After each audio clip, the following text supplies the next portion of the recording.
In this session of the Purple Coffee Podcast, I speak to Ben Krueger about the importance of creating awesome processes so it's not just you who knows what you do.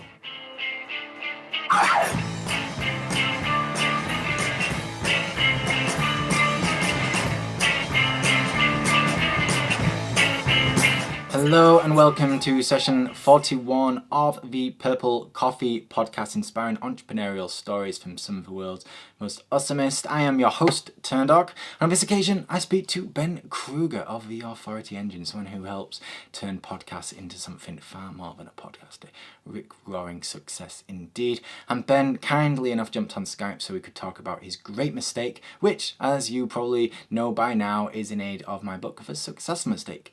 A book all about an entrepreneurial's grandest faux pas and how they turn it around into a awesome success. And basically, Ben talks about creating processes that work. Because although you may start your business as a one-man band or maybe a small team of just a few, at some point you will probably expand this to a second person and 5 people and 10 people to an extent where you're not actually doing the work you created. You may have come up with an awesome process that makes your clients very, very happy. But a year down the line, if someone else is having to do that, issues can arise. Maybe they'll skip over things. Maybe they'll have a different kind of workflow. And although sometimes that is fine, often it is not. So you need to really hone in and focus on what that process is. But a big key here is that Ben went through this issue on a few occasions. Every time he basically took that next step in the entrepreneurial and business landscape, he came across this. But bit by bit, he's starting to learn his lessons and appreciate how to do things and better improve himself. So we're going to rock straight into Ben's conversation very, very shortly, as well as his quick and breezy bio. But I just want to encourage you to check out his world, especially if you might have a podcast or one on the horizon.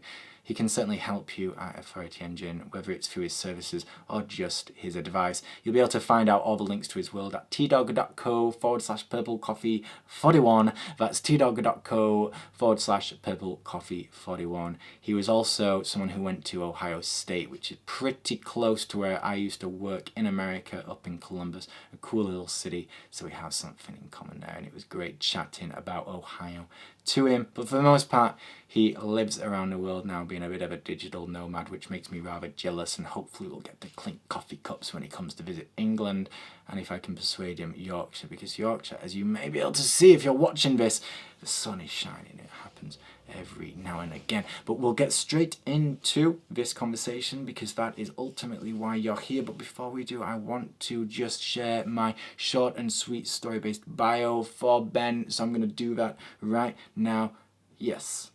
Through Authority Engine, Ben Krueger helps people like you and me take their podcasts to the next level. Because one essence, podcasts are simple, but in reality, they're a bleeding nightmare. Editing, marketing, making them sound good, it's a bleeding tough time. But through wizardry, hard work, knowledge and graft, Ben has a knack of transforming an okay podcast into a bleeding successful one. For the most part, it's largely down to wizardry, I believe, because Ben's a bona fide wizard. So, if nothing else of interest to you on this page, let it be that you don't get to meet a wizard every day, do you? So, I think not, and I think so you better listen and take some notes. Here we are chatting. Cheers. Okay, ladies and gentlemen, thank you so much for joining me. I'm delighted to be joined this evening by Ben Krueger, who is the main man behind Authority Engine and is considered the podcast marketing guy. He has podcasts of his own, but he also helps other people grow them. He's a bit of a serial entrepreneur and has his hands in many things. And right now, Ben is showcasing himself in the lovely state of Ohio, which is my home away from home. We've just been talking about Columbus, and I just showed him one of my OSU hoodies. So it's not often I get to do that. I don't think I've interviewed anyone else who went to OSU. So Ben, welcome. Thank you. Well, I'm thrilled to be here. Yeah, always glad to come on and particularly talk about some mistakes, which I know is going to be a little bit of the focus today. So thrilled to do that. And I apologize, there's a little bit of construction going on next door, so there might be a little bit of wonky background noise, but hey, it makes it real. It's all good. It's all go. It just, like you say, gives it a bit of ambience. It's nice. It's nice. And like Ben Absolutely. says, this is all in aid of my book, The Success Mistake, all about an entrepreneur's grand faux pas and how they switched it around and such. So we'll get to that in just a few moments. But before all that, I'm just going to pass it over to you, Ben, so you can share a little bit about yourself, what it is that you do, and yeah, how you nomad around the world in the way that you do. Yeah. So as you said, I'm the podcast marketing guy, and my whole thing for the last while now has been helping small business owners, solopreneurs, coaches, consultants, authors, speakers position, brand, and market themselves online using the power of podcast marketing. And so I've started a service, smallbusinesspodcasting.com. That's where we do a complete done for you podcast planning, launch, and production services. And I also run Authority Engine, where I have my podcast where I talk about, you guessed it, how to market using podcasting. And I've got a TV show there as well on the exact same topic. So I'm quite narrowed in on that whole podcast marketing thing. But as far as what I do and what I do with my time, I've been traveling quite a bit. I'm an avid traveler, outdoor adventurer. And so we were chatting a little bit before we started the old recording here about how I actually did a student exchange in Manchester, which is pretty close to where you are right now, and spent some time in Southeast Asia, Thailand, Philippines, Laos. Just got back from a little bit of a couple month trip to Costa Rica, and I'll be heading back currently in Ohio, but I'll be heading back to Thailand here in about a month. So, yep, on the move. Nice. Just as the weather begins to turn, you go off to some tropical paradise. I'm not jealous or anything being in Yorkshire. I mean, you've spent some time in Manchester. You know the cold. You know the rain. Oh, I know the beautiful, dreary, moist weather you've Uh, got there. Oh yeah. oh yeah, it's coming. It's coming. I'm ever so excited. I wouldn't want to be in Thailand anyway. So anyway, Yeah, this it's over. is It's oversold. Whatever. yeah, tropical paradises and beaches with wonderful exotic women. Man, give me autumn in Yorkshire any day of the week. Well, I've got to say, we were talking a little bit about your mistake beforehand. You were toing and froing between one or two, so I'm excited to hear your story and which one you've ended up going to talk about. Because, as we were saying, mistakes are something that so many people fear in the beginning, but once you get into the entrepreneurial mindset, they become these amazing lessons that we share a great deal of pride about because they're stepping stones to something grander, like you said. So I'm going to pass it over to you so you can Mm. share your grand mistake, how it went about, and yeah, the journey it's taken you on since. We'll take it from there, shall we? Yeah, so I like that, I'm sure a lot of people that you've had on have been thinking, okay, now which mistake do I choose? Because there's a whole ton of them. And I'm in a bit of the same boat. And instead of picking one very specific scenario, I think what I'm going to do is talk about kind of a mistake that I've made multiple times that Oh continues yeah. to bite me, and that I seem to only be able to learn the hard way, which when I got started, I did all the post production myself. So, how I got started was I had a friend who did podcasting, and he was talking to me about how much time it took his team to do all this post production stuff. So, once he recorded it, all that stuff that had to happen in between then and it being published and syndicated, takes quite a bit of time and effort, as you know, as a podcaster. Yeah. Um, so he was telling me that, and I said, all right, well, I can do that for you. And so I started doing that for him just to kind of see if this was a market that I wanted to get into. And a couple of referrals later and kind of talking around, that was kind of the business that I had rolling. And I did all of the post production myself to begin with. And I didn't. This is where the mistake started. Is I didn't really figure out my systems for how I would go about that. I just knew I know how to do it. So the more clients that I get, it's fine. It doesn't need to change because I already know how to do it. I don't need to write that down. I don't need to create an SOP or a system or standard operating procedure. And I was wrong. Because as soon as I got enough clients that I couldn't do them all myself, then you obviously need outside help. But I now had no systems to train them. It was just, I knew what I was doing. So I would just kind of like teach them over my shoulder. And of course, what the style of work that they would produce was not nearly in line with the style of work that I would produce. And it's not necessarily that they would produce subpar work, it was just different. They came with their own background of how audio production worked and how podcast production comes together and how writing and how WordPress works. And so that was my first kind of like, oh, this isn't working out so well because I got an email from one of my clients saying that the latest episode that they got from us, which had been produced by the new team member that I had brung on that I was so excited about, was extremely subpar to his expectations and that he was looking around for other services. I was like, oh, Oh that's not man. good. No, that isn't good. So yeah, that was my first that was my first clincher. And so from that point, I started figuring out, okay, so here's how our services work. Here's how we do all of our post production and kind of getting that system figured out. What softwares do we use? How do we, do intros and outros? How do we, in what cases do we apply certain filters using the software versus do we just kind of let things ride? What kind of segments do we take out content wise and what do we leave in? And I know all this kind of sounds very semantics based, but for these clients, it's a very big deal. This is a big part of their business. This is their content marketing. So it better be right.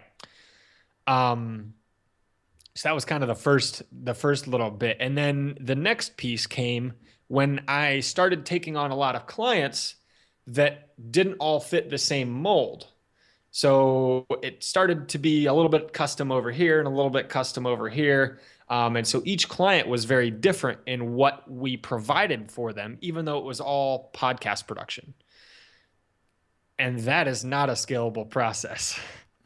No. So that was kind of the next step in the must have systems issue, because what ended up happening was I had a bunch of different clients with all different processes, and we now had like a system for each one of these clients, but none of them really overlapped much. There was no consistency across the board. So every client was kind of a custom deal. And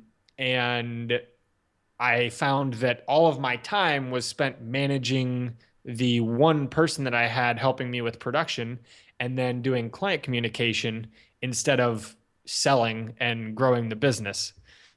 So that's when I figured out, okay, we need to package and systemize our services and not do custom anymore. That's no longer a thing that we're allowed to do. So I had to it's always that difficult decision to where you've got somebody knocking on your door and they say, "Hey, I'm willing to pay you this much to do this service for me," but it doesn't necessarily fit the template or the system that you've created for where you want to go with your business and what products and services you provide. So you end up having to turn down jobs, which is really difficult when you're trying to get something rolling, and telling people, nope, that's not a good fit for what we do. Here's maybe a better option for you. That's a tough one, a tough cookie to swallow. But once you do, the benefits are pretty obvious in that you can start having repeatable processes across the board for all of your clientele, and you can have very consistent pricing. You can set up consistent packages, and it makes it very easy for people to understand what you do because now we do this. We don't do this. Yeah. I mean, this is something that I think happens so often in a new business in particular because whenever you come up with a new idea, you always think, I want it to be able to scale. I want to be able to, this product or this business or this service to be scalable.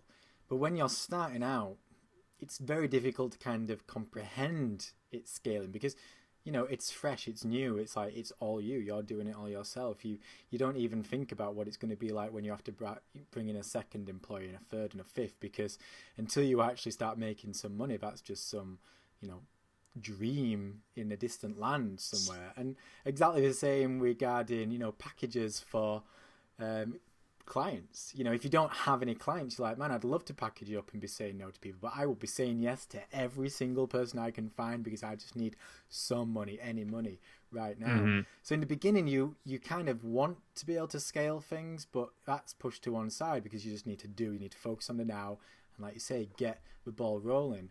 But whether it's scalable in the sense of passing that over to a team member or a virtual assistant or someone of that kind, or scaling it in the sense that you're able to bring in more clients without putting more headache onto you, Mm-hmm. that is a difficult thing to master.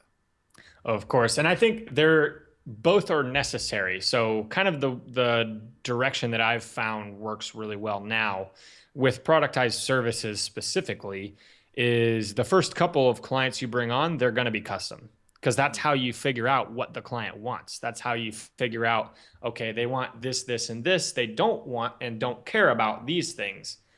And after you have, 4, 5, 6 clients, you'll see how much of that overlaps and what the really important, crucial pieces are, and then what the kind of fluff pieces are. And in that way, you can say, okay, here's all the crucial pieces. That'll be my basic package. Here's all the crucial pieces plus 1 or 2 pieces that are like, a couple of the clients want. And that can be my second tier or my upsell. And maybe you've got another one as well. But that way, you at least understand from a value basis from your clients what it is that they're coming to you for, and then it's replicable because then anybody else that comes to you, sales is easy because you can say, hey, so tell me a little bit about the challenges you're facing and what would you like to see, and when they describe almost your exact service and you can fit them into a mold that fits with your business and with what they want, it's not sales. It's more like, oh, so you need this? Perfect. We've got that. Yeah, We'll help you out. yeah. Yeah, no, absolutely, it is. I mean, you said that it happened a few times. Was it just on the 2 occasions, or has it happened again since that second It occasion? continues to happen. It continues to happen because there's always the shiny objects, Yeah. there's always the new opportunities of things that could work out really well. So for example, we do audio only podcasting services. And there was a couple times there to where I thought about doing video as well. So we talked to some clients about doing video for them so that we could kind of feel out the waters and test if that was a direction that we wanted to go. And that just did not work very well. I know there's other services out there that do video really well, and I just could not get that to work really well with how I wanted to package the service. Um, so I think that started and stopped about 3 times. Really. Yeah. I suppose it's And like, that's just one example.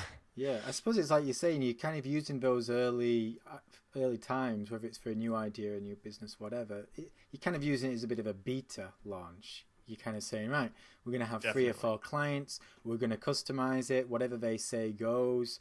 We're just going to plow through and make the best out of it. And then once we get to a certain point, we kind of know what is needed plus 1, what is needed plus 10. And then we can kind of scale it and package it and make sure that when people come in, it's like, oh, well, you're suited for the gold package, but whereas this client's, you need the platinum package. Platinum. Yeah. Yeah. And so then I would say the most recent scenario with my little lack of adherence to systems issue is and we were discussing this before the calls, I had a team member end up going in a different direction and stop working with us. And the challenge that I had with that particularly was we were building out kind of this new service offering that we were still kind of in the testing phase of figuring out, okay, how should it be packaged? How is the process? How do we actually provide that service? What's the process look in the back end? And so a lot of the things that we needed to actually provide those services when that person left, they didn't share a lot of the files and folders and all that stuff with me. So I was pretty much high and dry out of the water, but it helped me recognize really quickly, okay, my systems are effed, so I need to fix that immediately before I bring anybody else in, before I start training anybody else. Because that was the real crux is our systems weren't set up in a way that he was working through our systems. Our systems were set up at that point to where um, a lot of our stuff like folders and recordings of calls and strategy calls and that kind of stuff, those files were not in the company's possession, they were in his personal possession. That was an issue. Yeah, and I guess it comes back down to again this idea of scaling. In the beginning you had to come up with processes for you, to help you get through the day, and then you had to come up with processes that aided you in your training of new employees and coming up with new packages. But then you have to take into account, well, I need to come up with a process that everyone has to follow, because if someone does their own thing, it might be perfect for them, but as soon as they leave, it's like, how do they transfer that over? How do they pass on the knowledge to someone coming in? So there's always kind of these new processes that come in, and that's I suppose ultimately why it's happened several times, because it is an evolution. Yeah, it's always an evolution. There's always new processes that are needed as you Yeah, continue to grow, whether that means more clients, more customers, more team members, more online storage space, whatever it may be. There's always going to be new things coming up, regardless of industry and what you're providing. Um, but yeah, it's a constant thing to keep an eye on because you're never. It's one of those things that I've never felt ahead of the curve on.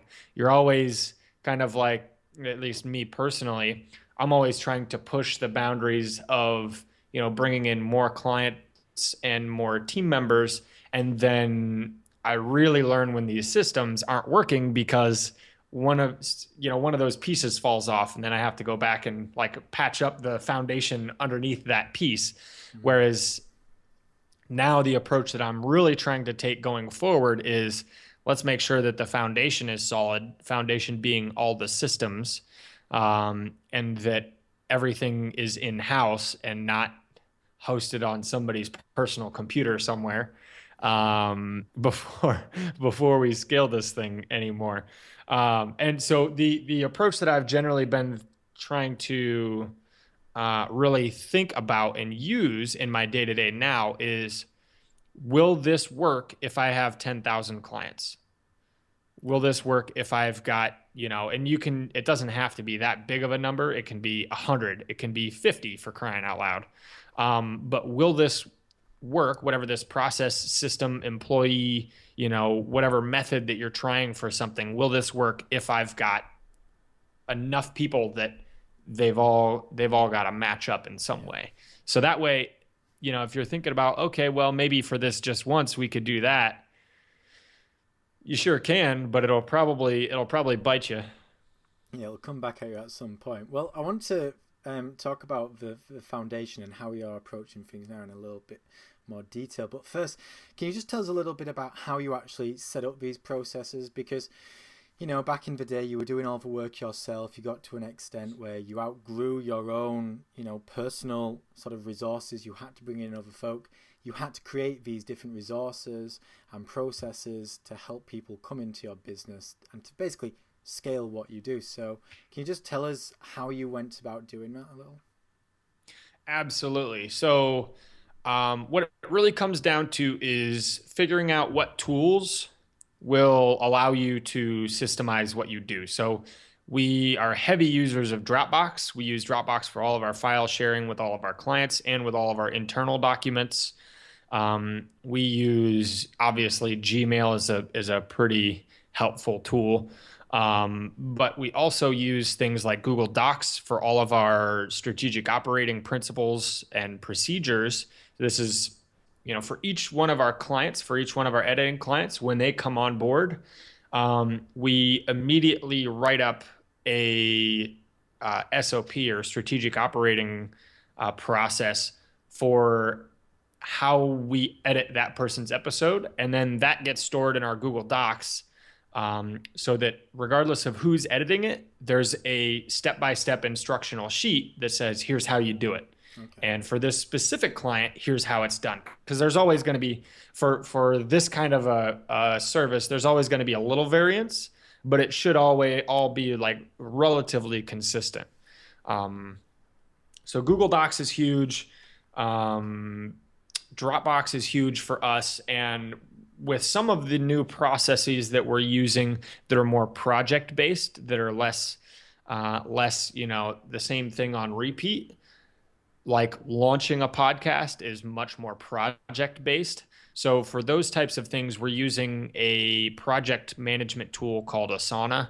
And that allows me to assign different tasks to different people, set up, all the due dates, and figure out, okay, you can set up a project out for a month or 2 months, and that way you can kind of keep yourself on track.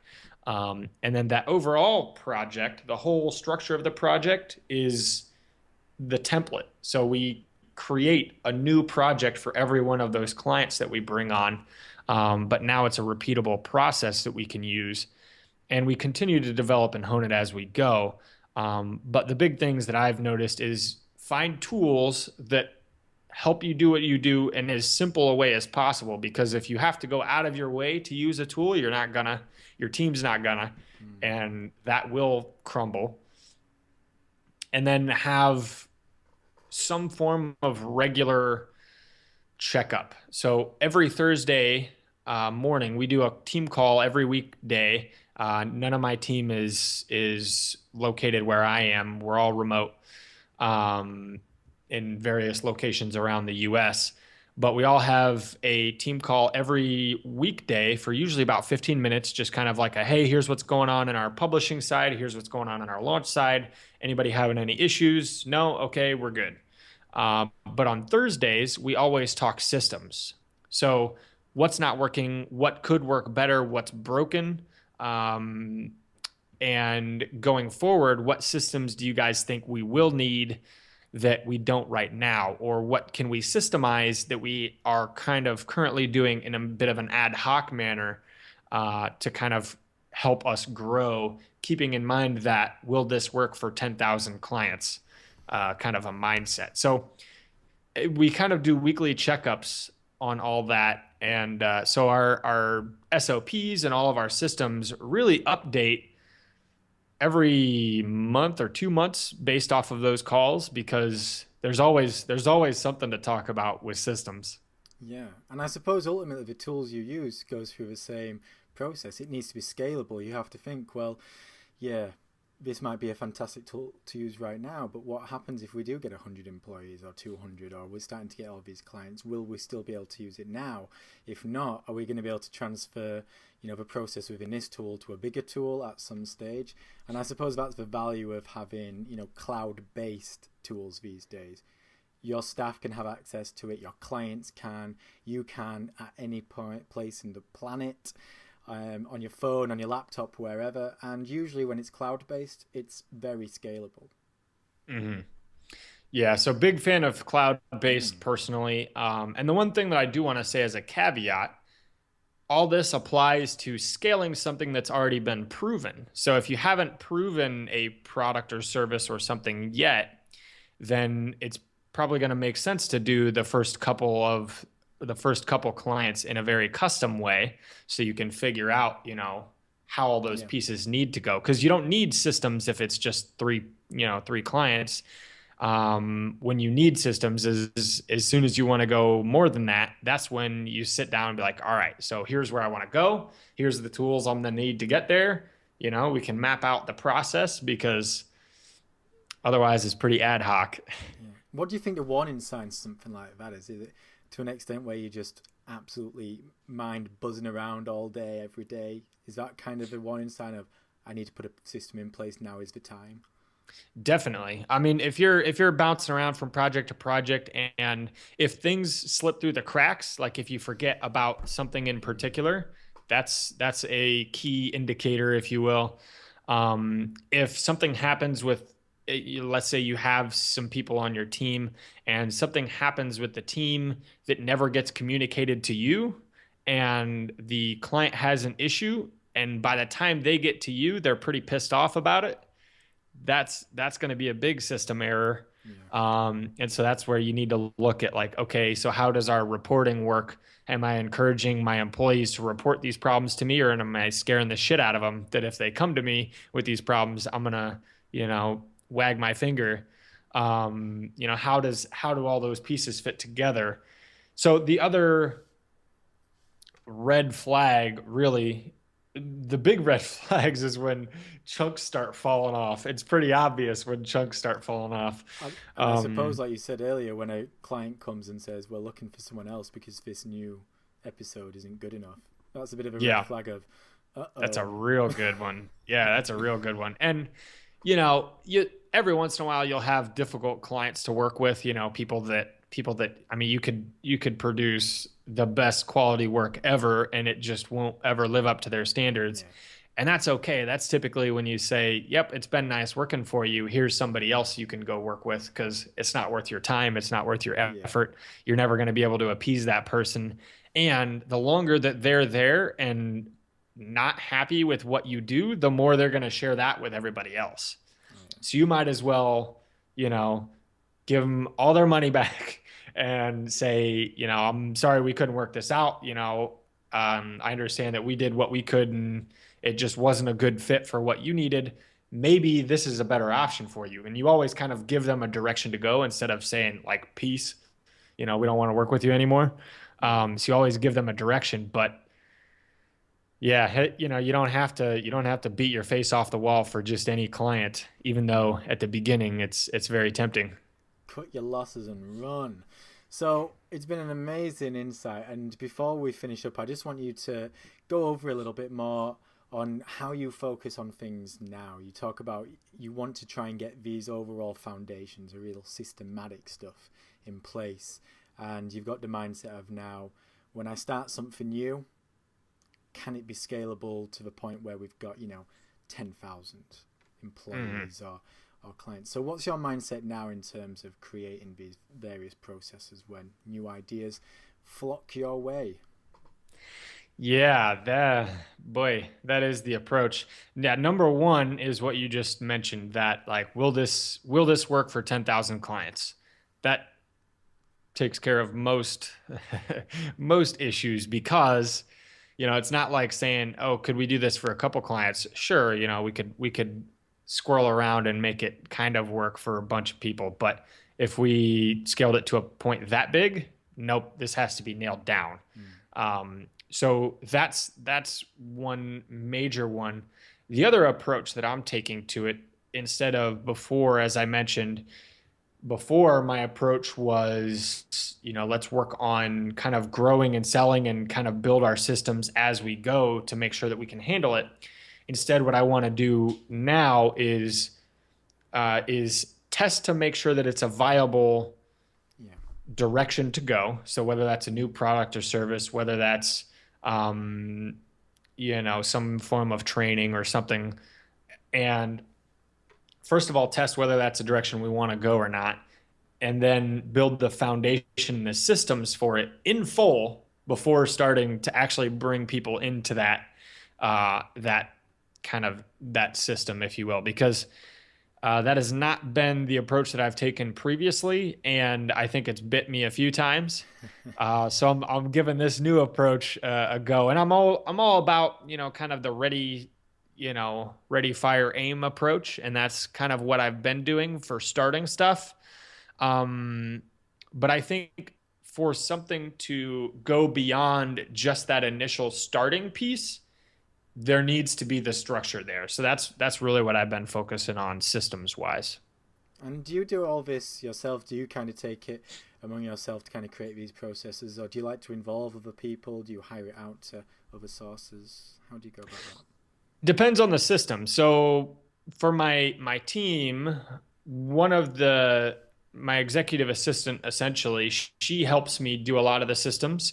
So we're setting up Infusionsoft for all of our billing, and we're setting up, a bunch of different marketing campaigns and that kind of stuff. So she helps me set up kind of the structure and the foundations of those.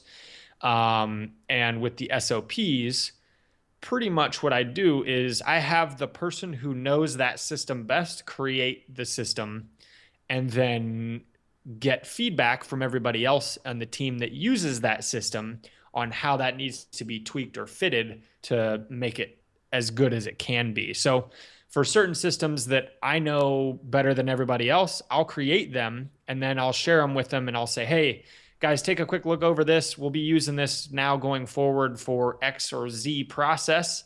I think it's a pretty good fit. I'm a little squirrely on this section, but I want to hear your guys' thoughts. And so I'll have them go in, make comments in the sidebar of our little Google Docs saying, hey, this part needs to be tweaked or it's not accurate. Maybe we should do it this way instead. And then on all of our Thursday morning chats, we talk systems. So that's when we'll pull open those documents and say, okay, I like the comment you had here. Let's go that route instead.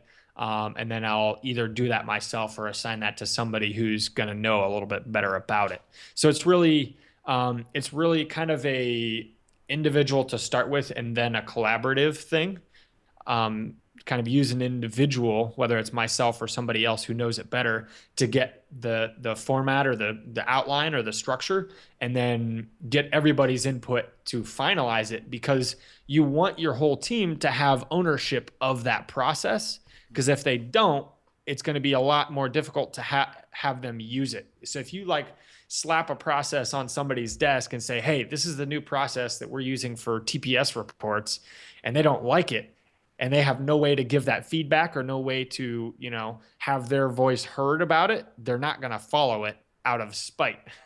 Yeah, I think that's And that's not going to reflect well. No, not at all. And I think it's a really important point, because I know that those who will be watching and listening to this will be thinking, oh, processes. Well, I mean, what do I think when I think process, bureaucracy, old hat companies, the kind of people you ring up and you get put on hold and sent to one, department to another for like a day, and it's just the worst experience ever. But when you're bringing other people into it, it's kind of saying, well, yeah, we need a process to make this work, but I want to involve you. I want you to put your own spin on things, and I want it to be flexible enough that you've got a little bit of leeway. I suppose it's like modern day bureaucracy. Yeah. And the other key thing is, there'll be some people who think, well, I love being a creative entrepreneur, I love coming up with ideas, but I don't want to be creating no processes. So it's good to hear that you're also able to say, well, I'm not always going to be the one to make it. I'll get the person who knows it best, or maybe I'll be able to bring in a project manager or hire it out to some freelancer who does this kind of thing. It doesn't always have to fall on your head just because you're the owner of a business. Definitely. And oftentimes, being the owner of a business, part of it is surrounding yourself with people who are better at doing what you've hired them to do than you are. So if you're creating all the systems, you got a problem at the very base, because you're not hiring the right people. If you don't trust them to at least create the structures of those systems that you can then look over and be like, okay, yeah, thumbs up, or we need to tweak this part. Oh, I think that is one of the caveats every entrepreneur needs to get through, that whole idea of just letting go of their babies. So difficult indeed, but after a while, it's needed. Well, Ben, it's been an absolute pleasure, and it's great to hear that this is a mistake that you've made again and again, but in essence, it's not the same mistake. There's always been this evolution. You've been open to it, and you feel like every time you've got it sussed, it just rears another head that you hadn't foreseen. But in a sense, that's really good for someone like me, and I'm sure lots of people watching, because they think, well, I can make these same mistakes again, but it doesn't mean that I'm making the same one each and every time. I'm growing, and these mistakes are happening because I'm growing. I'm getting bigger, and my time's becoming more precious. Absolutely. And, if you're not having any mistakes, it's because you're not growing. So I want to encourage that approach. And I'm sure you've heard that a few times on other interviews. That can't be the first time that's been said. But, if you're listening to this and you're thinking, I've been in business for about 3 or 4 years now, and I can't really think of any big mistakes that I've made, then you're probably, turtling along, which is Yeah. fine. That fits some people, but if you're actually looking to grow a really, something that you're really proud of, something you're excited about, is something that makes movements really quickly, mistakes are kind of a need have, because that's the indicator of, to put you back on the right track. That's your thermometer. Yeah, and I love how your mistakes have been born off this growth and the fact that you're getting busier and busier, and it's just been harder and harder to keep up. It's a good mistake, like you say, because it's showing that you're growing and scaling and, challenging yourself all the time. So, well, thank you so much. It's been an absolute pleasure. What a valuable insight you've offered to the successful mistake. Thank you. Yeah, thanks for having me on. I always appreciate coming on and talking shop, sharing a little bit. So hope everybody's found this really helpful, and appreciate helping out any way I can. Oh, I'm sure many, many people have been scratching down notes. So to you, Mr. or Mrs. Viewer slash listener, thank you for joining us. So for me and Ben, cheers. There you go, ladies and gentlemen. Thank you so much for joining me on this session of the Purple Coffee Podcast, and a humongous thanks to Ben for taking the time out of his very awesome and hectic day to chat about his great mistake. I think it's something that the majority of us can appreciate and relate to. You start off, you know exactly what your workflow is. We become very, very good at it, and our clients usually love it. And one of the most difficult things to do as an entrepreneur is to delegate and allow other people to take on our baby. And as such, maybe we don't let them see the full ins and outs, but considering they're working for you and they're part of your team, that's quite crazy. So whether you do this consciously or not, you need to ensure that you are creating an awesome process and one that they can understand. And every time you take the next step in business, you need to redo this process and make sure that everyone is on the same page. Otherwise, one client might get one service, another gets another, and although some might be super happy, others might not, and that's very difficult to build traction, and ultimately that's how empires fall. So it really does go to show the importance of processes, not necessarily in a bureaucratic way where you have to tick this box and that, but just making sure that your team members actually are on the same page as you.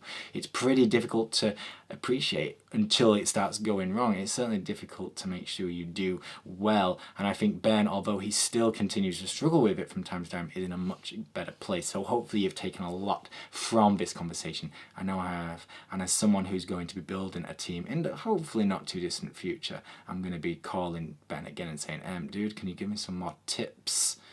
Because of course this podcast only scratches the surface, and if you like the scratching of such a surface but want to delve a bit deeper and see what's beneath it, I encourage you to head over to tdog.co/purplecoffee40. That's tdog.co/purplecoffee40.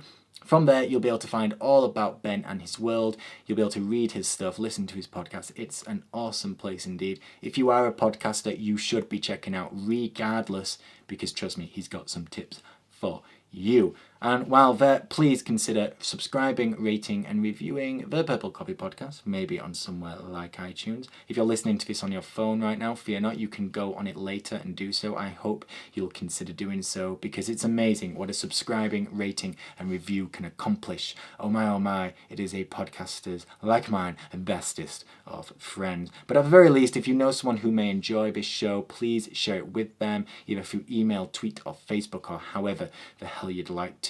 That's how we spread the love, kids. So don't be greedy, share it with them. And from there, I will bid you farewell until next time. I hope you have a great day, and I hope you will reach out to me so we can have a proper conversation soon. Turn Dog is now going to have some lunch. Cheers.